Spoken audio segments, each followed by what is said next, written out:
Most Ruthless Leaders. Part 2. From Legend Diaries.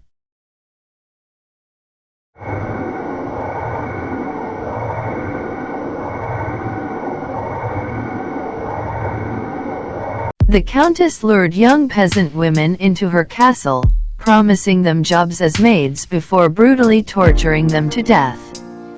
According to one account, she tortured and killed as many as 600 girls, though the actual number is likely to be much higher. Her torture methods included sticking needles under fingernails, covering girls in honey before unleashing bees on them, biting off chunks of flesh, and, most infamously, bathing in the blood of virgins to stay young and beautiful.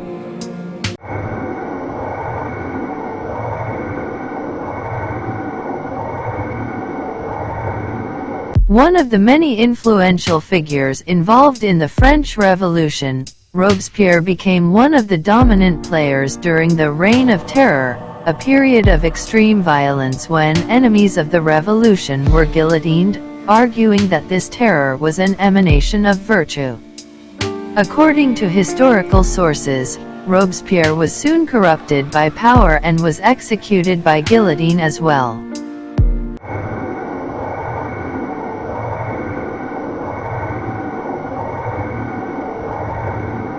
King Leopold II founded the Congo Free State as his own private colony, and went on to make a huge fortune from it by forcing the Congolese into slave labor for ivory and rubber.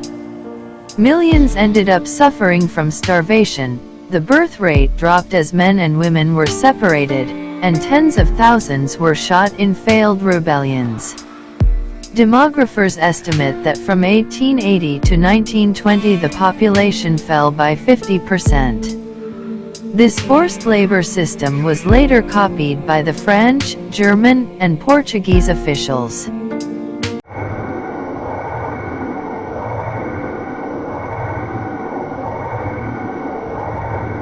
Historians believe that Talat Pasha, Minister of Ottoman Empire, was the leading figure in the Armenian genocide. As Minister of the Interior, he was reportedly responsible for the deportation and ultimately the deaths of some 600,000 Armenian.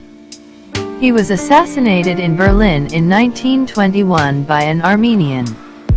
As an unusual bit of history, Adolf Hitler sent his body back to Istanbul in 1943, hoping to persuade Turkey to join the Axis powers in World War II.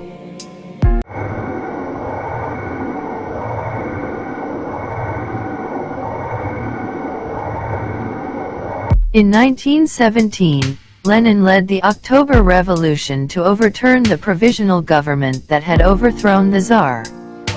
About 3 years of civil war followed, after which the Bolsheviks came out on top and took over the country. During this period of revolution, war, and famine, Lenin demonstrated a chilling disregard for the sufferings of his fellow countrymen and mercilessly crushed any opposition.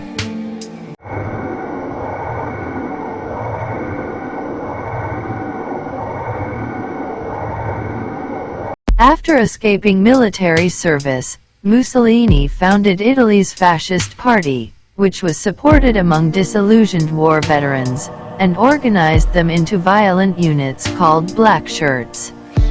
He began to disintegrate democratic government institutions, and by 1925 he became Deuce, or the leader of Italy. Surviving multiple assassination attempts, Mussolini once said, "If I advance, follow me. If I retreat, kill me.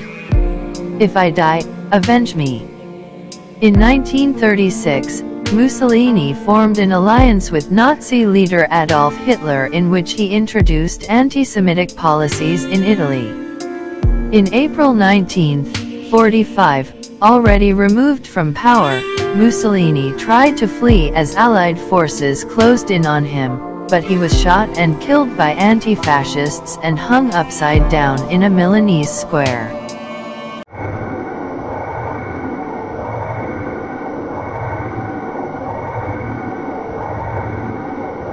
Stalin forced quick industrialization and collectivization in the 1930s that coincided with mass starvation, the imprisonment of millions of people in the Gulag labor camps, and the Great Purge of the intelligentsia, the government, and the armed forces.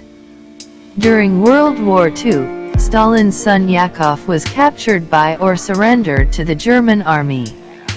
The Germans proposed trading Yakov for Field Marshal Paulus, who was captured after the Battle of Stalingrad, but Stalin refused, saying he would never trade a field marshal for a regular soldier.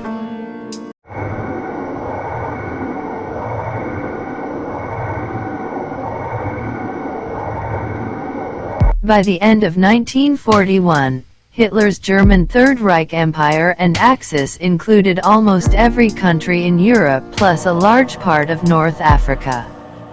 He also devised a plan to create his ideal master race by eliminating Jews, Slavs, Gypsies, homosexuals, and political opponents by forcefully sending them to concentration camps, where they were tortured and worked to death. According to some reports, the Nazis deliberately killed about 11 million people under Hitler's regime. After learning that Soviet forces were closing in on Berlin, Hitler and his wife killed themselves in his Führer bunker.